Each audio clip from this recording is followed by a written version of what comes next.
নমস্কার, আমি সুচিত্রার পিঠাবিলাসী রান্নাঘরে আপনাদের সবাইকে নমস্কার। আমি আজ পোয়া পিঠা বানাবো, বেলের পোয়া পিঠা। চলুন কিভাবে আমি বেলের পোয়া পিঠা বানালাম। নরম ও মুচমুচে, কি সুন্দর খেতে। চলো দেখে নেওয়া যাক। ঘরে থাকা কয়েকটা উপকরণ দিয়ে আমি কি সুন্দরভাবে বেলের পোয়া পিঠা বানিয়ে নিলাম। তো চলো দেখা যাক। আমি নিলাম 2 কাপ চালের গুঁড়ো,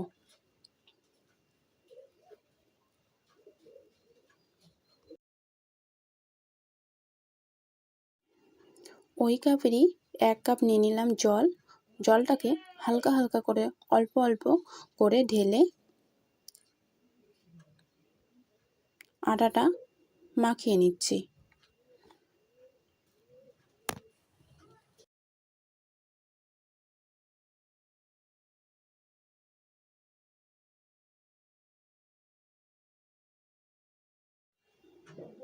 দেখো, এরকমভাবে আটাটাকে মাখিয়ে নিতে হবে।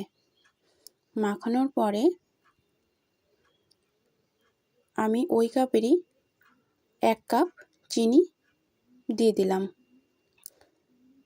তারপরে আবার সেমভাবে আমি চিনিটাকে চালের গুঁড়োর সাথে মিশিয়ে দিচ্ছি, মানে আটার সাথে মিশিয়ে দিচ্ছি।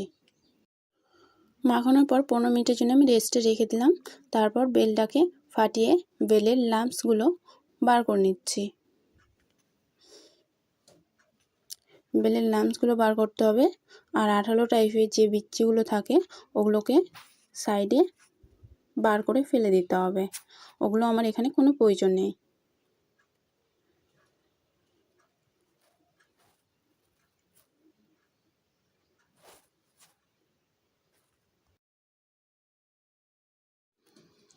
ভালোভাবে বের করে নিতে হবে।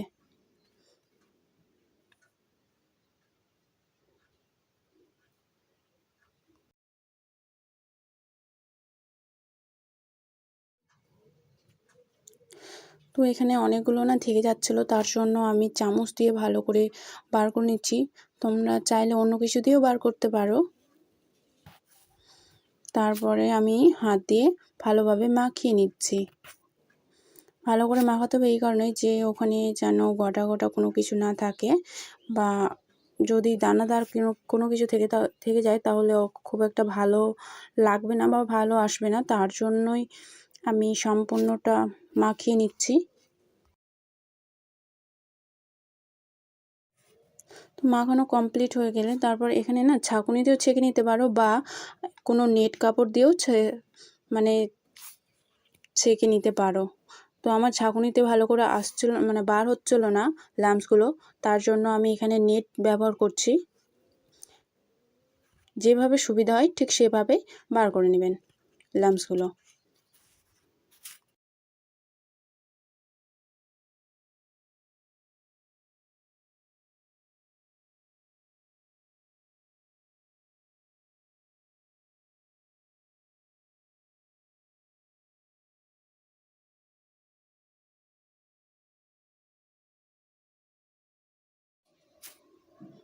তো আমার দেখছো ঠিক অনেকটাই বার হয়ে এসেছে। তারপরে ওই যে 15 মিনিটের জন্য আমি আটাটাকে রেস্টে রেখে দিয়েছিলাম, আমার 15 মিনিট কমপ্লিট। এদিকে এই যে দেখো আমি ডোটা ঠিক কীভাবে হাত দিয়ে আলতোভাবে মেখে নিচ্ছি। এরকম করে কিছুক্ষণ মাখালে না ব্যাটারটা ঠিক সুন্দর তৈরি হয়।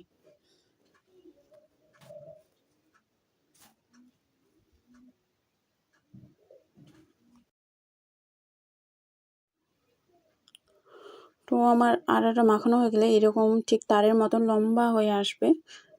তারপর আমি এখানে বেলের ওই যে লাম্পসগুলো বার করেছিলাম প্রায় মানে 1 কাপের মতোই, 1 কাপ নিয়ে নিয়েছি। নেওয়ার পরে দুইটাকে একসাথে ফেটিয়ে সুন্দর একটা ডো তৈরি করে নিচ্ছি।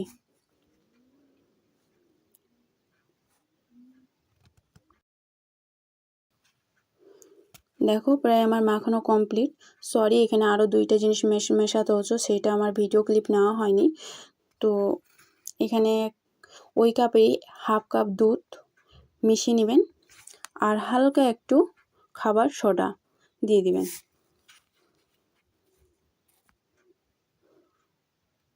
তারপর একটা হাতাতে করে অল্প অল্প করে নিয়ে, এই যে দেখো আমার ডোটা অনেকটাই সুন্দর হয়ে এসেছে। এভাবে হাতাতে করে নিয়ে আমি হাতাতে নিয়ে এক হাতা দিয়ে দিলাম। আর কিছুক্ষণ অপেক্ষা করব আমার পোয়া পিঠা ফুলে ওঠা পর্যন্ত।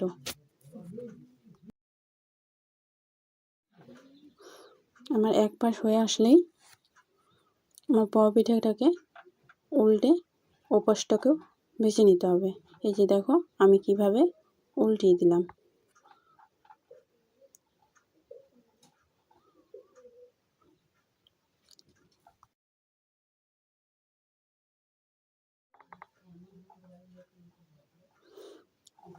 পুরো লালচে লালচে লালচে হয়ে আসলে আমার ভাজা কমপ্লিট।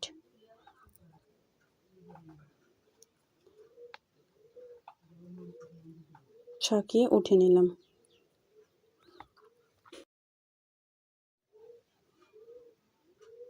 তারপর একইভাবে আমার সবগুলো পিঠা কমপ্লিট হয়ে গেল। কি সুন্দর মুচমুচে ও ভিতরেও পুরো নরম তুলতুলে, কি সুন্দর লাগছিল খেতে।